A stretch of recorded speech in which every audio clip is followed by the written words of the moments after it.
ہم وہی کہیں گے جو ہمارا دین ہم کو بتاتا ہے، عمل کرو تو تمہارا بھلا ہے۔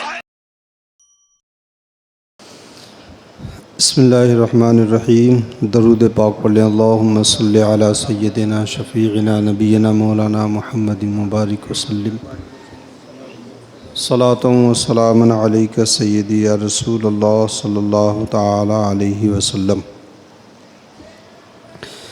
بسم اللہ الرحمن الرحیم۔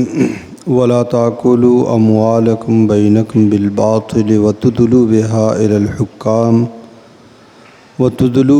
إلى الحكام لتأكلوا فريقا من أموال الناس بالإثم وأنتم تعلمون۔ اور آپس میں ایک دوسرے کا مال ناحق نہ کھاؤ۔ وتدلوا بها إلى الحكام، اور نہ حاکموں کے پاس ان کا مقدمہ اس لیے پہنچاؤ لتأكلوا فريقا من أموال الناس، کہ لوگوں کا کچھ مال ناجائز طور پر کھا لو۔ وَأَنْتُمْ تَعْلَمُونَ، جان بوجھ کر۔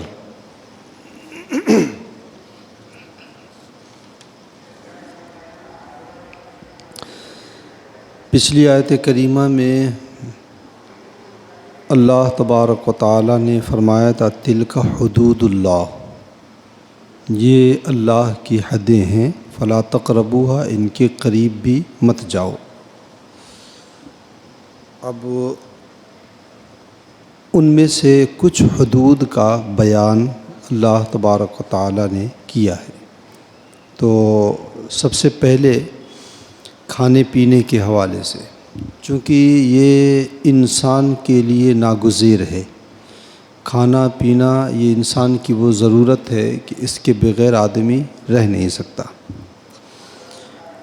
اور یہ بھی ہے کہ انسان فطرتاً مال کا حریص ہوتا ہے، تو مال میں یا کھانے پینے میں عموماً بد احتیاطی بے احتیاطی ہو جاتی ہے، جائز ناجائز کا فرق آدمی بھول جاتا ہے۔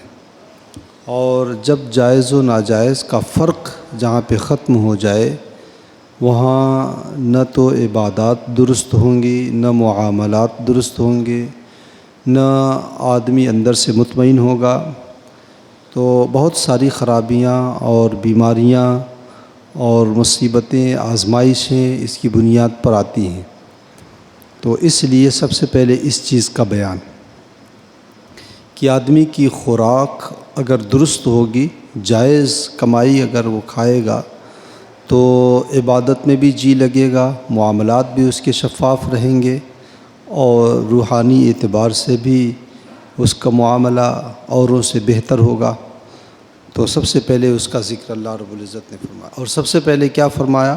وَلَا تَأْكُلُوا أَمْوَالَكُمْ بَيْنَكُمْ بِالْبَاطِلِ، اپنے مال آپس میں باطل طریقے سے مت کھاؤ، ناجائز طریقے سے مت کھاؤ۔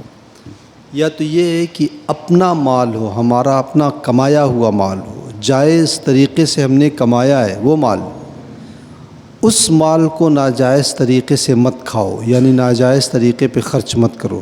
جیسے شراب نوشی بالکل ناجائز ہے، شادیوں میں بینڈ باجے بالکل ناجائز ہیں، اور یہ اس غیر اسلامی طریقہ ہے، اور بھی اس کی بہت ساری صورتیں نکلیں گی، تو یہ بھی ہو سکتا ہے۔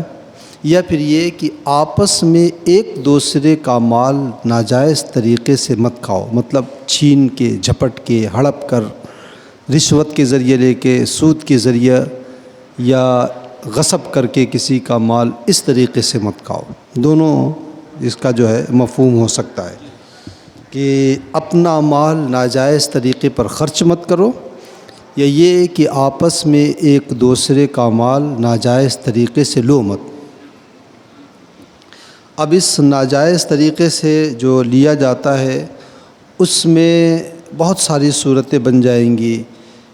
جھوٹی گواہی دے کر کے جو رقم حاصل کی جائے، یا جھوٹے مقدمات کی پیروی کر کے جو رقم حاصل کیا جائے، یا عموماً ایسا ہوتا ہے مخبری آدمی جو کرتا ہے تو جس کی مخبری کیا وہ اس لیے مخبری کر دیتا ہے. بسا اوقات ایسا ہوتا ہے کسی کا مکان بن رہا ہے, کسی کا مال اتر رہا ہے, آدمی نے جا کر کے پولیس اسٹیشن میں خبر کر دیا, وہ آیا اس سے کچھ نہ کچھ رقم ایٹھ کر لے کے گیا, اس میں سے اسے کمیشن مل جائے, یہ بھی اسی میں سے آتا ہے. اسی طریقے سے بلکہ اگر دیکھا جائے تو اللہ رب العزت نے جو فرمایا ہے کہ وَلَا وَتُدْلُوا بِهَا إِلَى الْحُكَّامِ, حاکموں کے پاس مقدمات اس لیے مت لے کر کے جاؤ کہ اس کے ذریعے تم مال کماؤ. تو یہ ساری صورتیں اس میں آ جائیں گی. وَلَا تَأْكُلُوا أَمْوَالَكُمْ بَيْنَكُمْ بِالْبَاطِلِ, آپس میں اپنے مال ناجائز طریقے سے مت کھاؤ.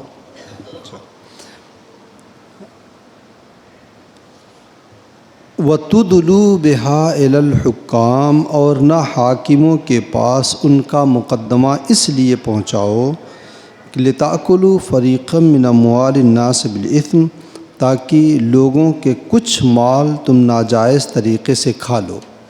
اس کی وہی صورت جو میں نے بتائی, ایک تو یہ کہ مخبری کر دیا, پولیس والے آئے, مال اس سے چھین جھپٹ کے غصب کر کے ڈرا دھمکا کے جس طرح بھی لے گئے, اس میں سے کچھ مال اسے بھی مل گیا. تو یہ بھی ہے. اور اسی میں یہ رشوت کے جو معاملات ہیں وہ بھی ہے کہ قاضی یا جج کو یا وکیل کو, مخالف وکیل کو کچھ پیسہ دے کر, رشوت دے کر کے یہ اس طریقے سے اپنے معاملات کو اور اپنے مقدمات کو مضبوط کرنا, اگرچہ غلطی ہی پر کیوں نہ ہو, یہ ساری باتیں اس میں آ جائیں گی. وَتُدْلُوا بِهَا إِلَى الْحُكَّامِ میں. وَأَنْتُمْ تَعْلَمُونَ, اس حال میں کہ تم جانتے ہو, یعنی یہ گناہ جو ہے دانستہ طور پہ آدمی کرے ایسا, اور نادانستہ طور پر اگر اس سے ایسا, اسے نہیں معلوم کہ مقدمہ یہ جو میں لڑ رہا ہوں یہ مقدمہ جھوٹا ہے, اور وہ مقدمہ لڑ رہا ہے اور اس کو جو ہے لڑنے کے لیے پوری کوشش کر رہا ہے, اس کے لیے یہ حکم نہیں, لیکن جان رہا ہے کہ مقدمے میں معاملے میں یہ غلط ہے, اس کے باوجود وہ لڑ رہا ہے تو یہ اس کی غلطی ہے. اس آیت کریمہ سے ایک فائدہ یہ ہوا کہ ناجائز فائدہ اٹھانے کے لیے, دنیا کا مال کمانے کے لیے یا جھوٹے مقدمات بنانے کے لیے حاکموں سے ملنا, انہیں رشوت دینا, ان کے اوپر کسی طرح کا سورس یا اثر ڈالنا, یہ سب حرام ہے. بلکہ اس مقصد سے اگر کوئی حاکم بنتا ہے یا کسی عہدے پر جاتا ہے اور یہ مقصد اس کے پیش نظر ہے تو یہ بھی ناجائز و حرام ہے. اسی لیے امام اعظم رحمۃ اللہ تعالیٰ علیہ کے جب ابو جعفر منصور نے عہدۂ قضا پیش کیا تھا اور قاضی القضات بنانا چاہا تو امام اعظم رحمۃ اللہ تعالیٰ علیہ نے انکار کر دیا تھا. حالانکہ وہ اہل تھے, وہی اہل تھے, ان کے زمانے میں ان کے پائے کا کوئی تھا نہیں, وہی اہل تھے, لیکن یہ آپ کا تقویٰ تھا کہ اس میں نہ جانے کیسے کیسے لوگ آئیں, کیسے کیسے مقدمات آئیں, مجھے کس طرح اندھیرے میں رکھ دیا جائے. تو امام اعظم رحمۃ اللہ تعالیٰ علیہ نے انکار کر دیا. لیکن انہی کے شاگرد حضرت امام ابو یوسف رحمۃ اللہ تعالیٰ علیہ, وہ ان کے سامنے جب عہدۂ قضا پیش کیا گیا تو انہوں نے قبول کر لیا, اور دونوں نے ثواب کی نیت سے, دونوں جو ہیں باعث ثواب ہیں. امام اعظم رحمۃ اللہ تعالیٰ نے اپنے تقویٰ کے پیش نظر وہ کیا تھا. امام ابو یوسف رحمۃ اللہ تعالیٰ علیہ جانتے تھے کہ میں اگر اس منصب پر نہیں جاؤں گا تو کوئی اور آئے گا اور وہ غلط مقدمات کا غلط فیصلہ کرے گا, تو میرے بغیر عدل و انصاف قائم نہیں ہو پائے گا. اس لیے امام ابو یوسف رحمۃ اللہ تعالیٰ علیہ نے عہدۂ قضا قبول کر لیا. جیسے حضرت یوسف علیہ نبینا علیہ الصلاۃ والتسلیم, انبیاء کرام تو بے نفس ہوتے ہیں, ان کے اندر تو نفس ہوتا نہیں, نہ شیطان ان کے اوپر غالب آ سکتا ہے. شیطان نے خود اس بات کا اعتراف کیا ہے, الا عبادک منہم المخلصین, سب کو بہکا دوں گا لیکن جو تیرے مخلص بندے ہیں ان کے اوپر میرا داؤ پیچ نہیں چلے گا. تو انبیاء کرام سے زیادہ مخلص کون ہو سکتا ہے؟ حضرت یوسف علیہ الصلاۃ والتسلیم انبیاء میں آپ کا شمار اور اللہ کے ایک جلیل القدر پیغمبر ہیں، لیکن حضرت یوسف علیہ الصلاۃ والتسلیم نے باقاعدہ بارگاہ خداوندی سے مانگ کر کے سلطنت لیا تھا اور کہا تھا اجعلنی علی خزائن الارض، کہ زمین کے خزانے پہ مجھے امین بنا دیا جائے۔ تو مانگ کر کے حضرت یوسف علیہ الصلاۃ والتسلیم نے مصر کی بادشاہت لی تھی، کیونکہ وہ جانتے تھے کہ میرے بغیر انصاف قائم نہیں ہو پائے گا، اور جب انصاف نہیں ہوتا ہے تو زمین میں فساد ہوتا ہے۔ دوسرا فائدہ اس آیت کریمہ سے کہ حاکم اگر غلط فیصلہ کرے، جان بوجھ کر کے نہیں، حاکم جو فیصلہ کیا کرتا ہے یا قاضی جو فیصلہ کیا کرتا ہے وہ شرعی ثبوت اور شرعی دلائل کی بنیاد پر، وہ اگر یہی وجہ ہے کہ اگر قاضی جو ہے مثال کے طور پر زنا میں 4 گواہ ضروری ہے، اور قاضی نے صرف دیکھا ہے کسی 2 بندے کو زنا کرتے ہوئے، صرف قاضی، اس کے علاوہ کسی نے نہیں دیکھا، ان کا مقدمہ قاضی صاحب کے پاس آ گیا اور 4 جو گواہ تھے وہ گواہ نہیں آ سکے۔ قاضی جانتا ہے کہ ان لوگوں نے وہ گناہ کیا ہے، لیکن شرعی ثبوت اور شرعی جو ہے یہاں پہ گواہ نہیں ملے ہیں، اس لیے قاضی یہی فیصلہ دے گا کہ یہ بری کیے جاتے ہیں، ان کے اوپر زنا کا جو ہے حکم نہیں ہوگا، قاضی نہیں دے سکتا ہے۔ تو جو فیصلہ ہوتا ہے وہ شرعی ثبوتوں کی بنیاد پر ہوتا ہے، شرعی جو ہے دلائل کی بنیاد پر ہوا کرتا ہے۔ یہی وجہ ہے کہ حضور صلی اللہ علیہ وسلم کی بارگاہ میں ایک مقدمہ آیا تو اللہ کے رسول صلی اللہ علیہ وسلم کو تو اللہ تبارک و تعالیٰ نے غیب کا علم عطا فرمایا تھا، تو مقدمہ زمین کا آیا، ایک صاحب نے کہہ رہا تھا میری زمین ہے، ایک صاحب کہہ رہے تھے ہماری زمین ہے۔ اللہ کے رسول صلی اللہ علیہ وسلم نے جو اصول تھا شریعت کا وہ یہ پیش کیا کہ جو مدعی ہے اس کے اوپر ضروری ہے کہ وہ گواہ پیش کرے، اگر مدعی گواہ نہ پیش کر سکے تو پھر قاضی جو ہے مدعا علیہ سے یہ کہے گا کہ تم قسم کھاؤ، حلفیہ قسم کھاؤ، اگر وہ قسم کھا لے گا تو فیصلہ اس کے حق میں دیا جائے گا۔ تو اللہ کے رسول صلی اللہ علیہ وسلم نے ذکر کیا، لیکن حضور صلی اللہ علیہ وسلم کی غیبدار نگاہیں دیکھ رہی تھی کہ کون غلط ہے، تو جو مدعی تھا جس نے دعویٰ کیا تھا کہ یہ زمین میری ہے وہ گواہ پیش نہیں کر سکا، تو اللہ کے رسول صلی اللہ علیہ وسلم نے مدعا علیہ سے کہا تم گواہ پیش کرو، تم جو ہے قسم کھاؤ۔ وہ قسم کھانے ہی والے تھے کہ حضور صلی اللہ علیہ وسلم نے آیت کریمہ کی تلاوت کیا اور ارشاد فرمایا ان الذین یشترون بعہد اللہ وایمانہم ثمنا قلیلا، وہ لوگ جو تھوڑے سے چند ٹکوں کے لیے یا تھوڑی سی قیمت کی وجہ سے اللہ کے عہد و پیمان کو بیچ دیتے ہیں، اور پھر اس کے بعد ان کے وبال کا ذکر ہوا۔ یہ حضور صلی اللہ علیہ وسلم کی زبان سے نکلا تھا کہ دونوں صاحب رونے لگے اور دونوں ایک کہنے لگے کہ یہ زمین میری نہیں، یہ زمین میری نہیں۔ بالآخر مدعی جو تھا اس نے اقرار کیا کہ حضور یہ زمین میری نہیں، یہ زمین انہی کی ہے، تو ان کے حق میں اللہ کے رسول نے فیصلہ دے دیا۔ تو گویا حضور صلی اللہ علیہ وسلم غیب کے ذریعہ معلوم تھا کس کی ہے، لیکن اللہ کے رسول صلی اللہ علیہ وسلم نے فیصلہ نہیں دیا، اس بنیاد پر فیصلہ نہیں دیا، فیصلہ اس بنیاد پر دیا ہے کہ شریعت کے اصول کو سامنے رکھا۔ یہ الگ بات ہے کہ بعد میں انہوں نے اپنی غلطی کا اقرار کر لیا ہے۔ تو شریعت جس کو کہا جاتا ہے کہ شریعت کا جو حکم ہوتا ہے وہ ظاہر پر ہوتا ہے، تو شرعی اصولوں کی بنیاد پر جو ہے فیصلہ دیا جاتا ہے۔ تو اگر کوئی حاکم دانستہ طور پر نہیں، نادانستہ طور پر اس کے سامنے شرعی گواہ، شرعی دلیلیں ایسی آئی ہیں، ان کی روشنی میں اس نے فیصلہ کیا اور فیصلہ غلط ہوا، مثال کے طور پر مقدمہ چلا، جو غلط آدمی تھا اس نے ایسے ایسے گواہ لا کر کے کھڑے کر دیے کہ جو صحیح آدمی تھا وہ گواہ پیش نہیں کر سکا، یہ جو غلط آدمی تھا اس نے گواہ پیش کر دیا۔ تو ظاہر سی بات ہے شریعت کا فیصلہ یہی ہے کہ البینۃ علی المدعی والیمین علی من انکر، اس نے گواہ پیش کر دیا، اس کی روشنی میں انہوں نے فیصلہ کر دیا، تو فیصلہ غلط ہوا لیکن یہ گنہگار نہیں ہوا۔